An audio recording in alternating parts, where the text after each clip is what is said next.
Hello, আসসালামু আলাইকুম। আসসালামু আলাইকুম ভাই। জি, ভালো আছেন? জি ভাই, আলহামদুলিল্লাহ। আপনি কেমন আছেন ভাই? জি, আছি আলহামদুলিল্লাহ ভালোই। তো এখানে মোটামুটি সিরিয়াস আপনারাই কয়জনই আছেন, হ্যাঁ? না আপনারা মানে জুম মিটিং নিয়ে অনেক বেশি সিরিয়াস। বিশেষ করে হৃদয় ভাই, রমা, ফুফা, তুহা আপনাদেরকে অনেক বেশি পাওয়া যায়। কিন্তু এখন কথা হচ্ছে যে পাওয়া যাচ্ছে সেটা বিষয় ভালো। পরীক্ষা এখন খুব কম মানুষ দিচ্ছে বা দিচ্ছেই না ধরতে গেলে। মোটামুটি যারা জুম মিটিং আসতেছে ওরাই পরীক্ষা দিচ্ছে, বাকিরা টাচে নাই। আর এখন আপনারা যারা পরীক্ষা দিচ্ছেন নাম্বার কম পাওয়ার পেছনে কারণ কি ইংলিশে?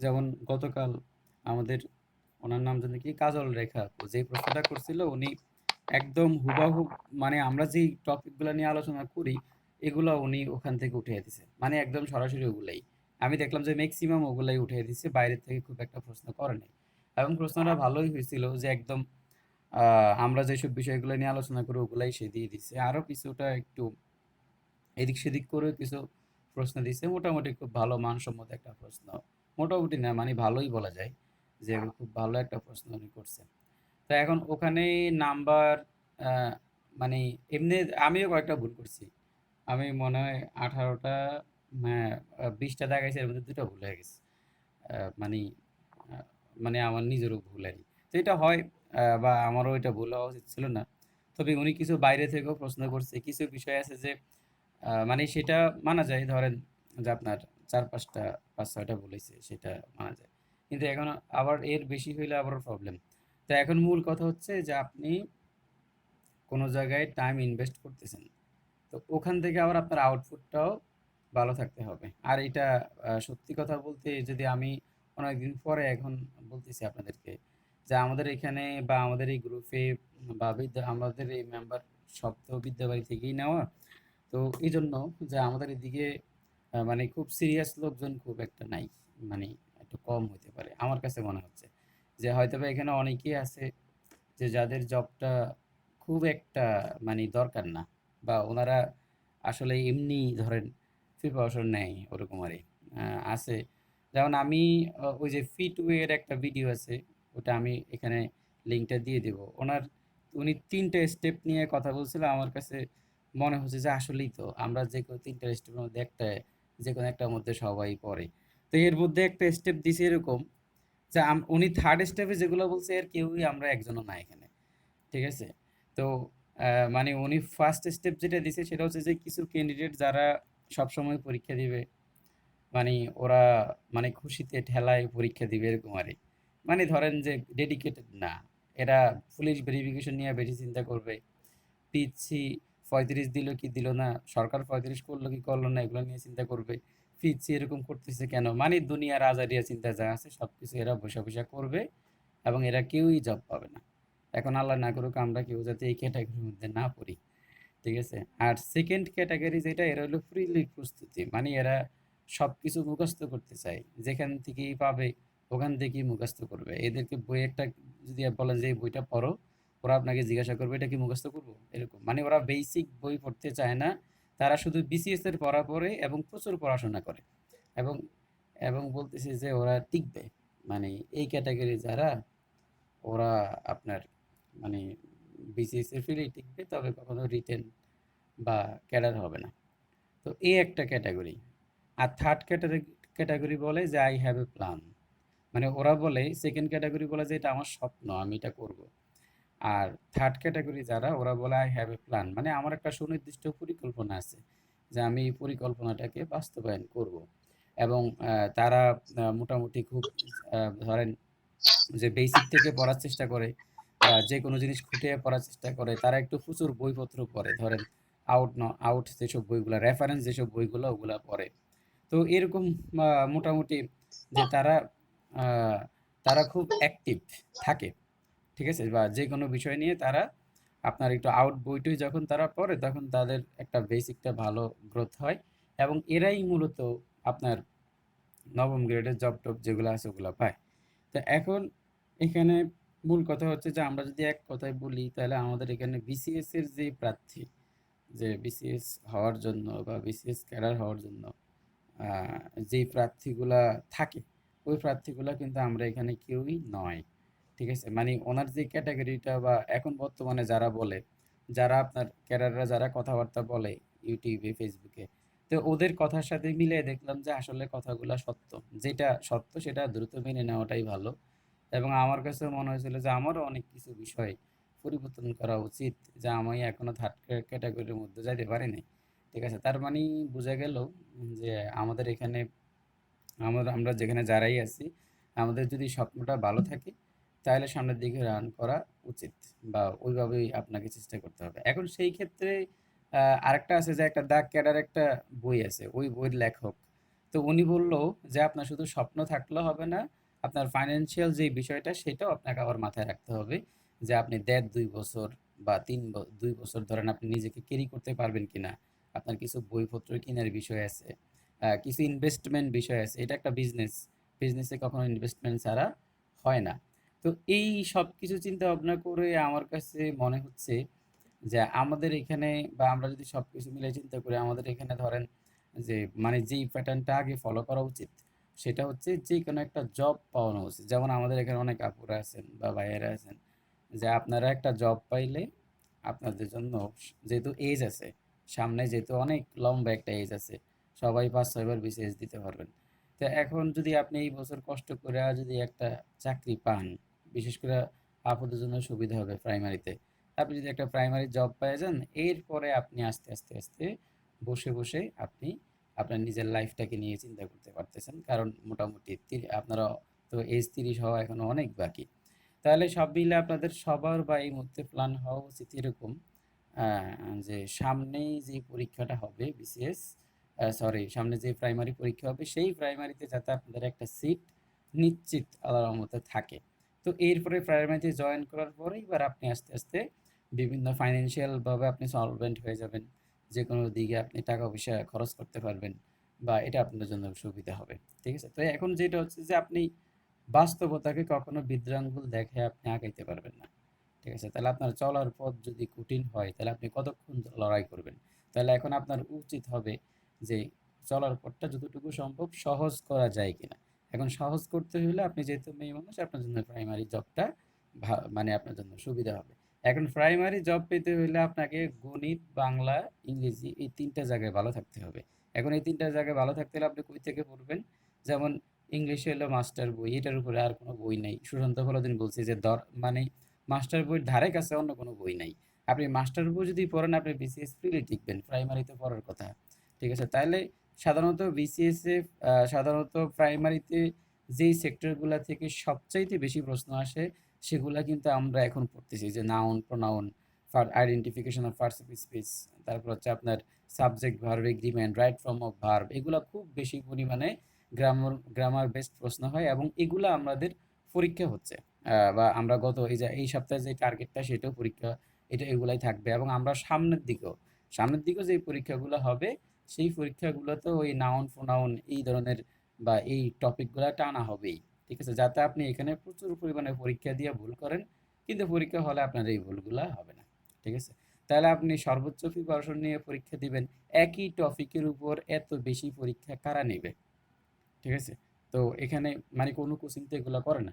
এখন তারপরও আমি মানে ব্যক্তিগতভাবে কালকে মানে হতাশ যে এত সুন্দর একটা আয়োজন থাকা সত্ত্বেও যে যেমন কাউকে কোনো প্রেশার দেওয়া হচ্ছে না যে সবাই সবার মতো করে আপনার আলাদা করে প্রশ্ন করতেছে বা একজনে যে বেশি প্রশ্ন করতেছে বিষয়টা এমনও না। একজনকে কম করে প্রশ্ন দেওয়া হচ্ছে।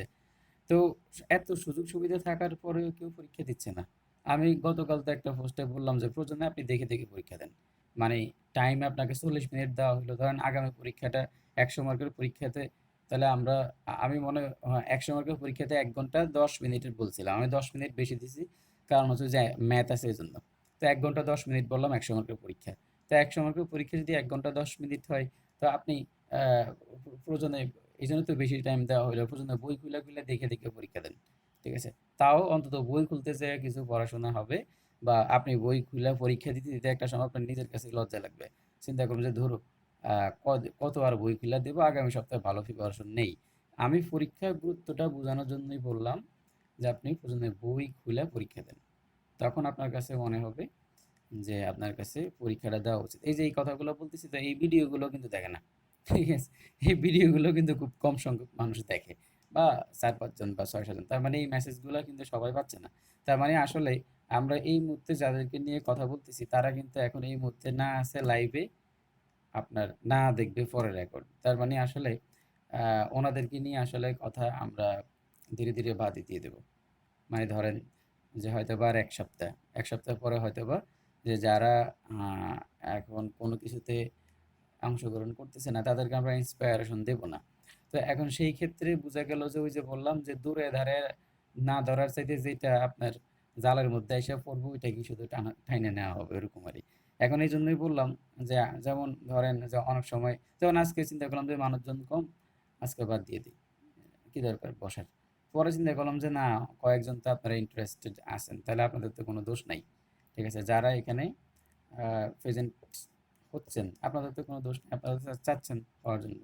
তাইলে এখন এই জন্য আসলে বিষয়টা এমনও না যে তারা, যারা এখন নাই তারা আমাদের জন্য খুব ইম্পর্টেন্ট, বা তারা আসলে একদম আমাদের গ্রুপ স্টাডি অনেক বেশি প্রাণবন্ত হবে, বিষয়টা এমনও না।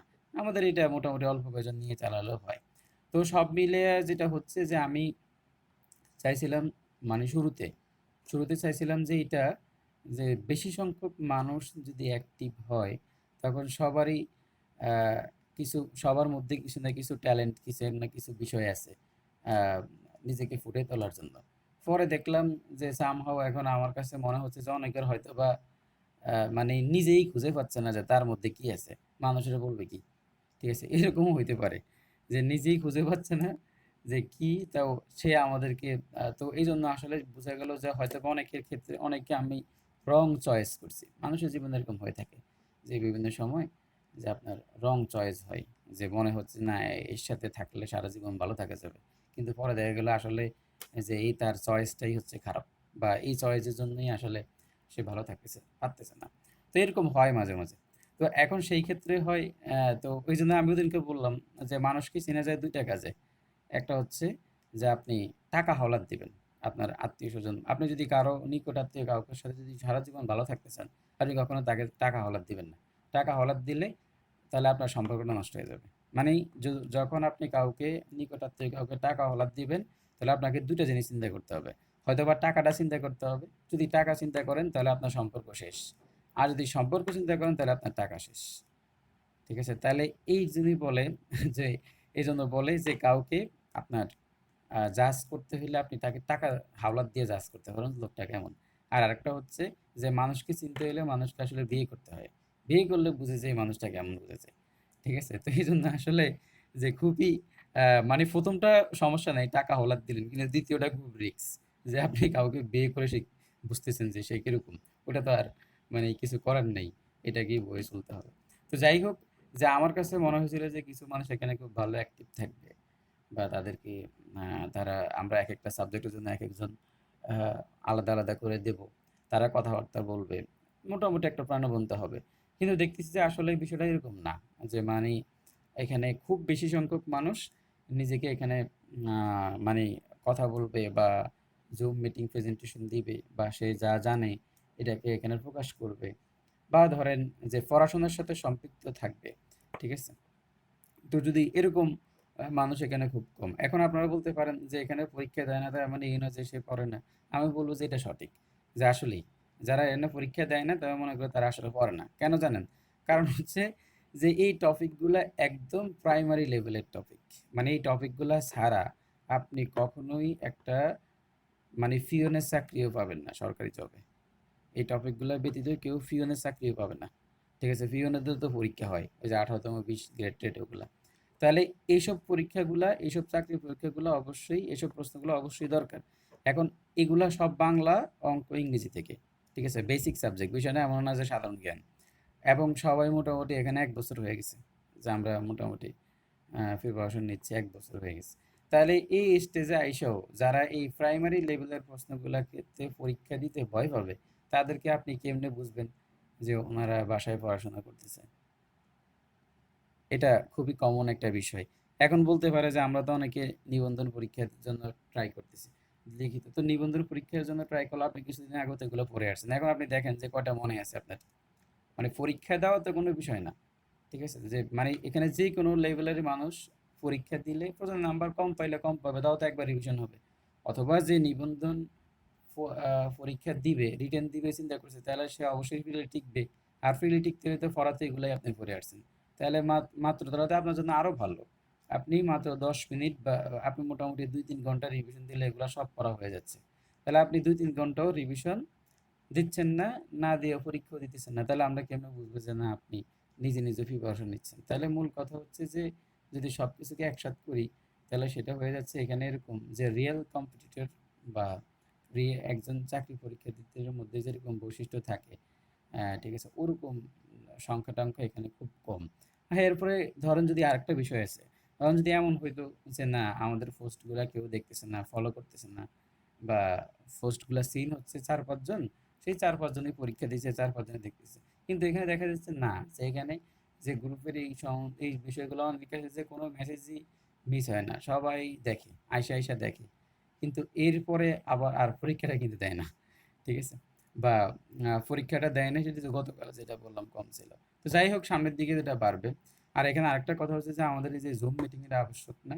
এটা হচ্ছে যে আমাদের এখানে যে কয়জন মানে চিন্তা ভাবনা করবে আসার জন্য তারা আসবে। তো যাই হোক যে মূল কথা হচ্ছে যে আমরা চেষ্টা করতে হবে একটু অ্যাক্টিভ থাকা ভালো। ধরেন আপনি পরীক্ষাও দিলেন, তো আপনি পরীক্ষাগুলা দিলে আপনাকে প্রশ্ন করার সুযোগটা আমরা নিতে পারতেছি। এখন আপনি যদি পরীক্ষা না দেন, তাহলে তো আপনাকে প্রশ্ন করতে দিতে ভয় লাগতেছে।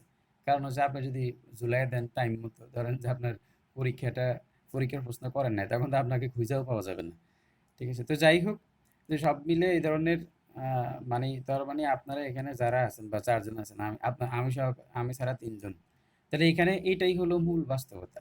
যে আসলে যে আপনি দেখবেন যে প্রচুর ক্যান্ডিডেট কিন্তু রিয়েল ক্যান্ডিডেট খুব কম। মানে খুবই কম। তাহলে এখন আপনার ১ম কাজ হচ্ছে আমাদের সবারই আসলে রিয়েল ক্যান্ডিডেট হওয়া দরকার। মানে তখন আপনি দেখবেন যে ইনশাআল্লাহ ভালো করবেন। মানে প্রাইমারি বলেন, ওখানে বলেন, সেখানে বলেন। তো আপনি যদি যেখানে আপনারা মাহফু অথবা আমাদের আ তুহা আপু, আপনারা নাম্বার তুলনামূলকভাবে কম পাইছেন, সেটা কোনো বিষয় না। কিন্তু আপনাদের কাছে ১ বছর টাইম আছে।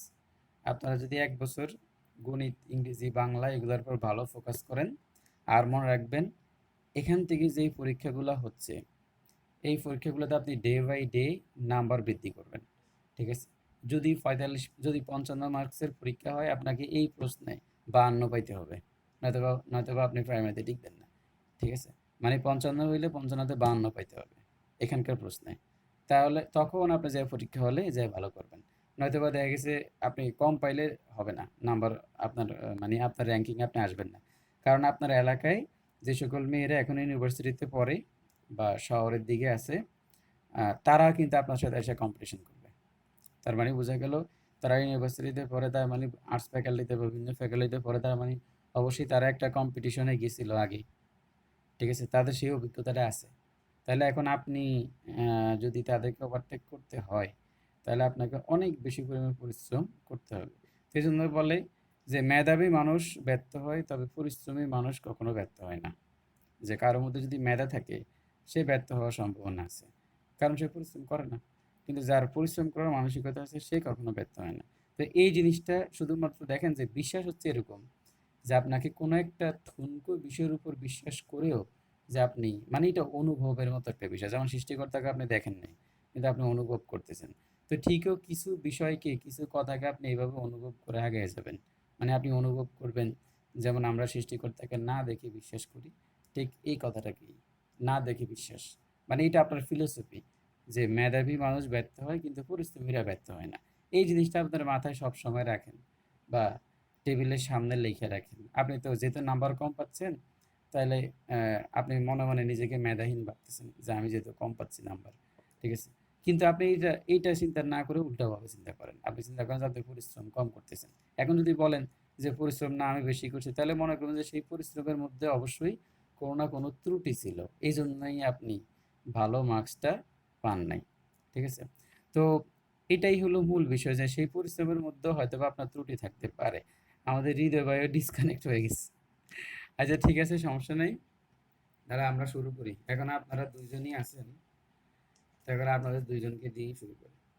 তো আপনারা কিছু বলবেন? মানে আপনাদের কোনো কথাবার্তা আছে কিনা?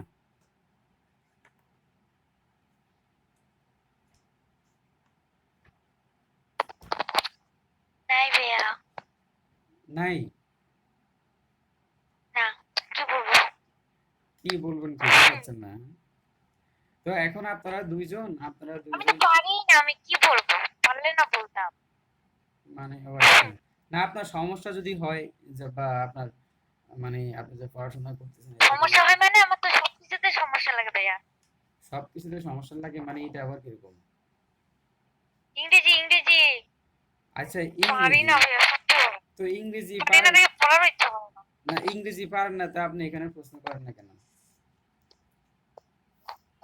প্রশ্ন করি না কেন, যখন আপনি বুঝাই দেন তখন বুঝি, পরে ভুলে যাই। তো পরে ভুলে যান, পরে একই ভিডিও বারবার দেখবেন। যেহেতু আপনার ইংরেজিতে সমস্যা, তাহলে আপনি একটা ক্লাস একবার দেখেন কেন? আপনি একটা ক্লাস ৭-৮ বার দেখেন। বুঝেন নাই কথা? ঠিক আছে। মানে আপনি হুম। একটা ক্লাস যদি একবার দেখে বুঝতে চান তাহলে তো হবে না। এইজন্য তো ক্লাসগুলো রেকর্ড করা হয়। আপনি একটা ক্লাস ৭-৮ বার দেখেন। কারণ এখানে একটা ক্লাস ৭-৮ বার দেখলে আপনার সুবিধা হবে। কারণ আমরা এখানে একটা রুলসও বাদ দিয়ে যাচ্ছি না। তাহলে আপনি একটা কাজ করেন যে ভিডিওটা প্লে করে রাখেন, একটার পর একটা রুলস পড়েন আর ভিডিও দেখেন আর আগান। ভিডিওর সাথে, সাথে আগান। তখন তো আর সমস্যা হবে না। জি ভাইয়া, আমি এটাই করি। আমি আপনার ভিডিও মানে বারবার দেখি, যে জায়গায় আমার সমস্যা হয় এই জায়গায় আমি কি করি, আবার ভিডিও প্লে করে আবার দেখি আমি। হ্যাঁ, হ্যাঁ, এটাই করতে পারেন যে কারণ আমরা তো এখানে সিরিয়াল মেইনটেইন করতেছি। আর আপনি মাস্টার বই নিয়ে ফেলিয়েন একটু কষ্ট করে। বুঝছেন? আর মাস্টার বই, হ্যাঁ মাস্টার বই ভাইয়া, যখন মানে প্রশ্নগুলো সলভ করি তখন কিন্তু মানে মানে ঠান্ডা মাথায় কিন্তু প্রশ্নের উত্তরগুলো দিতে পারি, কিন্তু যখন এই যে এক্সামে কেন যে এত মিস্টেক হয় তা বুঝি আপনি না। এক্সামে এই পর্যন্ত কয়টা হয়তো দিছেন বলেন? এই পর্যন্ত এক্সাম এই কয়টা যে দিছেন? 4টা। সবগুলোই ৪ দেখছি। টা। তো ৪ টা এক্সাম দিয়ে আপনি ৪ টা এক্সাম দিয়ে আপনার সারা জীবনের পরীক্ষার সারা জীবনের দুর্বলতা যাবে? পরীক্ষা যদি না। ৪০০ এক্সাম দেওয়ার পরে যদি বলেন যে এখনো আছে তখন হইলে ভিন্ন কথা। এটা হচ্ছে আপনার হ্যাঁ প্রতি এটাই পরামর্শ কিন্তু, যে আপনি কিন্তু যখন ভাই ৭০০ টা বাদ দেন, ৪০ টা পরীক্ষা দেওয়ার পরেও যদি দেখেন একই টপিকের উপর ৪০ টা পরীক্ষা দেওয়ার পরেও যদি দেখেন যে আপনার এই সমস্যাটা রয়ে গেছে, তখন যে এটা কোনো সমস্যা, এর আগে না। আর হচ্ছে আমাদের তুহাবু, আপনি যদি একই ভিডিও ৬ থেকে ৭ বার দেখার পরেও যদি যদি দেখেন যে আপনার এখনো সমস্যা আছে, তখন আপনি মনে করবেন যে অতবার আপনার দেখলে হবে না মনে হয়, আমি একবার দেখি, একবার হ্যাঁ, ক্লাস এটাই। করি, এখন শোনেন, ওই একবার যে পরে বললাম, দেখি। আপনি একটা ভিডিও যদি ৪-৫ বার দেইখাও যদি না বুঝেন, একটা পড়াকে আমরা ইংলিশে যেই টার্গেটটা দিচ্ছি, সেটা যদি আপনি ১ সপ্তাহে ৫ থেকে ৬ বার রিভিশন দিয়ে একটা ভিডিও ৩-৪ বার করে দেখার ধরেন ৪ বার করে দেখার পরেও যদি ইংলিশে খারাপ করেন, তখন আপনি মনে করবেন যে আপনার এখন চিন্তা করার দরকার আছে বা আপনার এটা ব্যক্তিগত সমস্যা। এই সমস্যা এবার আমাদেরকে বলবেন যে, "ভাইয়া মনে হয় আমি আসলেই বুঝতেছি না বা আসলেই মনে হয় আমার দ্বারা আ মানে আমার হয়তোবা যে আপনার এক্সপ্রেশনটা বুঝতেছি না।" মানে এটা একটা ইস্যু। মানে তখন আপনাকে চিন্তা করতে হবে আরকি। তার মানে আপনি একটা টপিক বাসায় রিভিশন দিতে হবে ৫ থেকে ৬ বার। ঠিক আছে? যেই সাপ্তাহিক টার্গেটটা দেওয়া হচ্ছে। ভিডিওটা দেখতে হবে ৪ থেকে ৫ বার। এরপরেও যদি সমস্যা থাকে আপনি আমার সাথে কথা বলিয়েন। কিন্তু এর আগে কথা বলতে পারবেন না। কথা বুঝছেন? না, এবার দেখবো ভাইয়া, এবার হ্যাঁ, এর আগে এবার ব এ ভালো এ করে। এ এর আগে বলতে পারবেন না যে আমার ইংলিশে সমস্যা, আমি কম বুঝি, এই কথাটা বলতে পারবেন না। ঠিক আছে? আগে আপনি আপনার পর্যাপ্ত পরিশ্রম করেন। পরিশ্রম করার পরে যে আপনি আউট পাবেন। আপনি জমিতে ধান লাগায় আসছেন ধরেন। জমিতে ধান আসার মুরাদ পরে ভাই টপিক শুরু করছেন নাকি? না, না, না, ওনাদের প্রবলেম গুলো শুনতেছি। তো আপনি আ আপনি ধান লাগায় আসছেন। এখন আপনি জমিতে কোনো কিছুই দেন নাই, ধরেন যে ধান লাগে না, কি বলে যে চারা লাগাই আসে আরই, আসার পর আপনি বাড়িতে ধরেন যে মোটামুটি আনন্দ ফুর্তি করতেছেন, ওইদিকে সেদিকে বেড়াইতেছেন। এবার যখন ধান ফাঁকা শুরু হয়ে গেছে, এবার আপনি গেছেন ধান কাটার জন্য, তখন আপনি ধান পাবেন, দেখবেন সব আগাছা এসে ভরে গেছে। ঠিক আছে, আপনার এটা ধান ক্ষেত না জঙ্গল বুঝাই যাবে না। তাহলে আপনি যদি পরিচর্যা না করে যদি ফলাফল ভোগ করার চেষ্টা করেন, তাহলে আপনি কি বলা যায়, আমাদের দিকে বলে আহাম্মক, বুঝছেন? তাহলে এখন এটা হলো মূল কথা, যে আপনাকে আগে একই টপিক ৫-৬ বার শেষ করতে হবে, রিভিশন দিয়া ভিডিওগুলা ৫-৬ বার দেখতে হবে। এরপরে যদি আপনি না পারেন, তখন আপনি এবার আল্লাহর কাছে দোয়া দুরুজ পড়িয়া কান্দাকাটি করবেন, যে আল্লাহ তুমি আমাকে একটু মাথায় বুদ্ধি টুদ্ধি একটু কিছু একটা দাও। ঠিক আছে, এখন আপনি পড়াশোনা না করিয়া, চেষ্টা না করে যদি আল্লাহর কাছে বলো আল্লাহ চাকরি দাও, তো দিবে?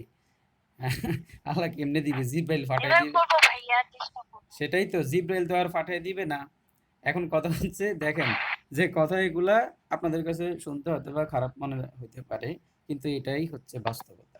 ঠিক আছে, এই জন্য আপনি বাস্তবতাকে যত দ্রুত মেনে নিবেন, আপনার জীবন তত সুন্দর হয়ে যাবে। ঠিক আছে, মানে এখন আপনাদের সাথে কথা বলতেছি, সেটা হচ্ছে একদম থ্রুলি স্ট্রেটলি কথা বলতেছি। ঠিক আছে, বা আমাদের সবার সাথে। কিন্তু এখন ধরেন যে হ্যাঁ, এখন আবার আপনার সাথে যখন হয়তো বা কোনো সময় পার্সোনালি কথা বলবো, তখন আমরা একটু দুষ্টামি করলাম বা আপনার সাথে একটু মজা করলাম, কিন্তু যেটা যেটা কাজের জায়গা, সেখানে অবশ্যই সিরিয়াস থাকতে হবে। তো এই জন্য আপনাদের মনের দিকে না তাকে, ঠিক আছে, এই কথাগুলো বললাম। তার মানে নাম্বার যারা কম পাচ্ছেন, আপনি এক বাক্যে স্বীকার করে নেন যে আপনার পরিশ্রমের ঘাটতি ছিল। বিষয়টা এমন নয় যে আপনি বোঝেন না। ঠিক আছে, আপনি যদি মাথার মধ্যে এইটা ঢুকান যে আমি পারি না, আমি বুঝি না, তাহলে আপনি জব পাবেন না। কিন্তু আপনি মাথার মধ্যে এইটা বিশ্বাস করেন আমি পরিশ্রম কম করছি, তখন আপনি ইনশাল্লাহ সাকসেস হবেন। কিন্তু যদি আপনি কজ দেখেন যে না আমি প্রচুর পড়ছি ভাইয়া, তারপরেও পারি নাই, এইটা কোনো এই সমস্যাটা, এই কথাটা কারা বলে জানেন? এই কথাটা যারা বলে এরা এটা তো সবগুলো বেশি বেশি ফেইলিওর। করবেন। এটা হচ্ছে না, এই কথাটা যারা বলবে বা এই কথাটা যারা লালন পালন করবে, এরা এরা হচ্ছে ফেইলিওর, মানে ব্যর্থ মানুষের তালিকায় ১ নম্বরে আছে। ঠিক আছে, যারা ব্যর্থ হচ্ছে সবার ১ নাম্বার কথা এটাই, যে আমি অনেক পড়ছি ভাই, মনে থাকে না। ওই স্টুডেন্টরা বলে, মানে 5-6 এর পোলাপান এরা বলে। তো ঠিক আছে, তো এখানে আপনাকে ফিলোসফি বিশ্বাস করতে হবে এটা, যে আমি আমার সঠিক জায়গায় পরিশ্রম করি নাই, সর্বোচ্চ চেষ্টা করি নাই, এজন্য পরীক্ষা খারাপ হয়েছে। আপনি এই জিনিসটা যত দ্রুত মেনে নিবেন, আপনার জীবন তত সুন্দর হবে। তো যাই হোক, যে বিভিন্ন বিষয় নিয়ে কথাবার্তা বলতে হইল, কারণ এটা দরকারও আছে আবার। তো দেখেন যে এরপরে আমাদের একটা রুলস হচ্ছে 14 নম্বর, এই যে 214 নম্বরে, we shall dash the work before he comes. এখন এখানে কি হবে বলেন, চিন্তা করেন। এই যে বিফোর কথাটা আছে, বিফোর,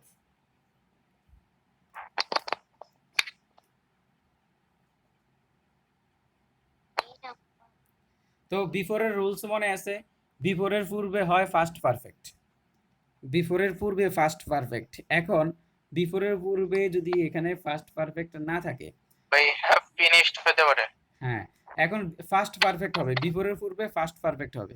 কিন্তু এবং বিফোরের পরে হচ্ছে প্রেজেন্ট, সরি, বিফোরের পূর্বে হচ্ছে ফার্স্ট পারফেক্ট, পরে হচ্ছে ফার্স্ট ইনডিফিনিট। এটা হচ্ছে রুলস। তাহলে বিফোরের পূর্বে ফার্স্ট পারফেক্ট, আর পরে হচ্ছে ফার্স্ট ইনডিফিনিট। এবার আরেকটা রুলস আছে, সেটা হচ্ছে বিফোরের পরে যদি আপনার প্রেজেন্ট ইনডিফিনিট দেখেন প্রেজেন্ট ইনডিফিনিট, তাহলে পূর্বে অবশ্যই ফিউচার ইনডিফিনিট বা পারফেক্ট হবে। ফিউচার পারফেক্ট বা ইনডিফিনিট যে কোনো একটা হবে। তাহলে বিফোর নিয়ে কম্পারিজন কি হবে, যে বিফোরের পূর্বে, এই যে আমি একটু লিখি এখানে, যে বিফোর নিয়ে রুলসটা হচ্ছে দুইটা। এই বিফোরের পরে যদি আপনার ফার্স্ট ইনডিফিনিট থাকে, তাহলে বিফোরের পূর্বে হবে ফার্স্ট পারফেক্ট, এটা সবাই জানেন। আর বিফোরের, এই হলো বিফোর, বিফোরের পরে যদি আপনি প্রেজেন্ট ইনডিফিনিট দেখেন, প্রেজেন্ট ইনডিফিনিট যদি দেখেন, তাহলে বিফোরের পূর্বে হবে ফিউচার ইনডিফিনিট, ফিউচার পারফেক্ট ধরেন, ফিউচার পারফেক্ট, আর নয়তোবা আপনার ফিউচার ইনডিফিনিট হবে, এই যে ইনডিফিনিট। তাহলে ফিউচার পারফেক্ট অথবা ফিউচার ইনডিফিনিট।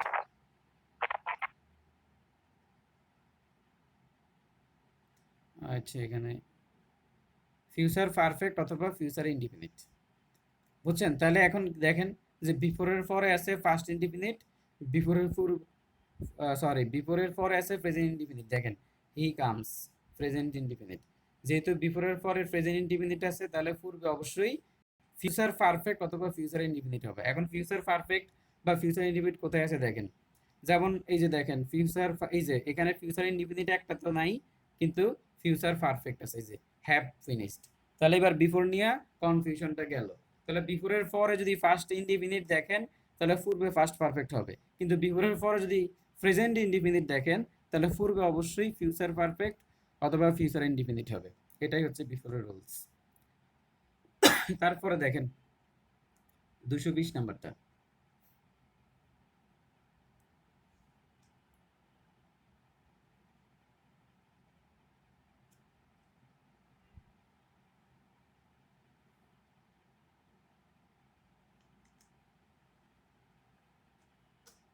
কি হইতে পারে 220 নাম্বারটা দেখেন।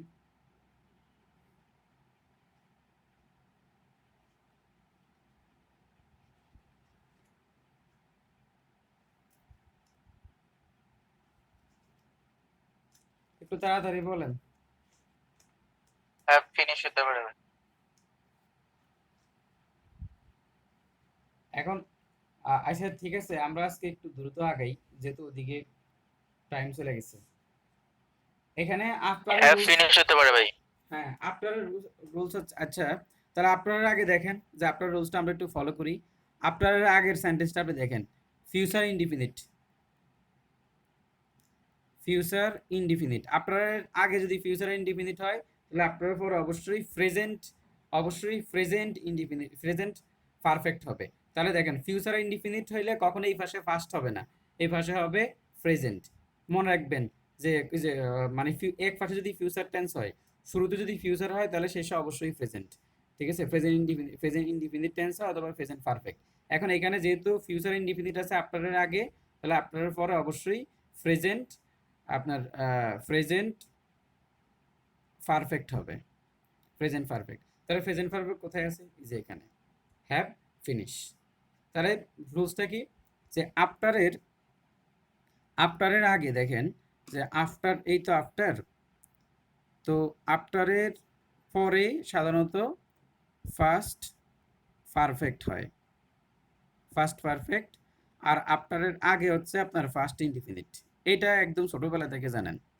আর এখন যে রুলসটা দেখলাম সেটা হচ্ছে আফটারের পরে, আফটারের আগে যদি আপনার ফিউচার ইনডিফিনিট দেখেন, তাহলে আফটারের পরে অবশ্যই প্রেজেন্ট ইনডিফিনিট হবে, প্রেজেন্ট পারফেক্ট হবে। মনে রাখবেন যে আফটারের মানে ফিউচার টেন্সে এক ফার্স্টটা যদি ফিউচার হয়, অপর পাশে কখনোই ফার্স্ট হয় না। ফিউচারের সাথে প্রেজেন্টের সম্পর্ক, ফার্স্টের সম্পর্ক নাই। ঠিক আছে, এটা মাথায় রাখবেন যে অতীতে কি করছেন সেটার উপর আপনার ভবিষ্যৎ নির্ভর করবে না, কিন্তু আপনি বর্তমানে কি করছেন ওই জিনিসটার উপর ভবিষ্যৎ নির্ভর করবে। একদম মনে রাখা সহজ টেকনিক, যে অতীতে যা করছেন সেটার তো আপনার ভবিষ্যৎ নির্ভর করবে না, কিন্তু এখন বর্তমানে যদি আপনি ভালো করেন আপনার ভবিষ্যৎ ভালো হবে। তাহলে future indefinite after present perfect. আচ্ছা, তাহলে এখন যেহেতু আফটারের আগে ফিউচার ইনডিফিনিট আছে, আফটারের পরে প্রেজেন্ট পারফেক্ট হবে, সেই ক্ষেত্রে হ্যাভ ফিনিশ। এবার 221 খেয়াল করেন।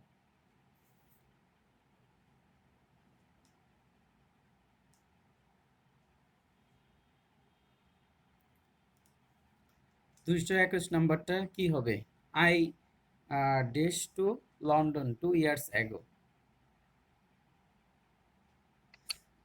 ভাই D number. but I dash anywhere since then। তাহলে এখানে ago আছে তাই না, I dash to England 2 years ago। তাহলে এখানে যেহেতু আপনার ago আছে, তাহলে শুরুটা অবশ্যই present perfect tense, first indefinite. Sorry first indefinite. তাহলে যেহেতু অ্যাগো আছে তাহলে ফার্স্ট ইনডিফিনিট হবে ফার্স্ট সেক্ষেত্রে ইনডিফিনিট। হ্যাঁ সেক্ষেত্রে ওয়েন্ট। তো অ্যাগো থাকলে ফার্স্ট ইনডিফিনিট এগুলা পিছন দিকে লেখা আছে অ্যাগো, এই জন্য আপনার ওয়েন্ট হবে। তাহলে এই যে সিন্স আছে তার জন্য হ্যাঁ ভাই হ্যাঁ প্রেজেন্ট পারফেক্ট। তাহলে বোঝা গেল এইটাও হতে পারে এইটাও হতে পারে। এখন এবার পরবর্তী বাক্যটা দেখেন, but I dash anywhere since then. তাহলে এখন এখন এটা এরপরে কি হবে যে আপনার সিন্স আছে, তো সিন্স থাকলে কখনো সেটা ফার্স্ট টেন্স আর হয় না, ঠিক আছে। এটা তো যেমন এটা হলো ফার্স্ট টেন্সের গঠন। তাহলে এখানে যে আপনার যেহেতু সিন্স আছে এজন্য এটা আমরা প্রেজেন্ট ইনডিফিনিট টেন্সই প্রেজেন্ট মানে প্রেজেন্ট টেন্স ধরবো আর প্রেজেন্ট টেন্স। তাহলে সিন্স থাকলে এটা হলো প্রেজেন্ট টেন্স হবে। তাহলে এখানে এই অপশনটা বাদ গেল, এই যে ডিড নট আছে এটা তো আর প্রেজেন্ট টেন্সের ইন্ডিকেটর না, এজন্য আমাদের এখানে এটা অ্যান্সার হ্যাভ নট গন। তাহলে I went to England 2 years ago but I anywhere since then, মানে তখন থেকে এই পর্যন্ত আমি এখনো কোনো জায়গায় যাই নাই। তার মানে অতীতকালে কোনো একটা কাজ শুরু হয়েছে এবং সে এখনো যায় নাই, তার মানে বোঝা গেল যে আপনার ওই ঘটনাটা এখনো শেষ হয় নাই, মানে ওই কাজটা চলতেছে। বা ওই মানে এটা হচ্ছে যে আহ, যে এখানে এত না না পাইছে আমরা সিন্স দিয়েও বলতে পারি সিন্স দেন, মানে তখন থেকে এই পর্যন্ত আমি এখনো কোথাও যাই নাই, যে ওখানে গেল বা তার ফলাফলটা এখনো বিদ্যমান আছে, এইভাবে চিন্তা করা একটু কষ্টকর। কিন্তু আপনাকে ভাবতে হবে এখানেই যে সিন্স আছে, এখানে সিন্স দ্বারা বোঝানো হচ্ছে যে সে তখন গেছিল, অতীতে গেছিল, কিন্তু এখন অন্য কোথাও এখন পর্যন্ত যাচ্ছে না, তার মানে বর্তমানের কালের কোন একটা কথা এখানে বলতেছে যে হ্যাভ নট গন। আচ্ছা, যে আমি এখনো কোথাও যাইনি। এবার 225 নাম্বারটা দেখেন। তা আপনি মানে গ্রামারের বিষয়গুলা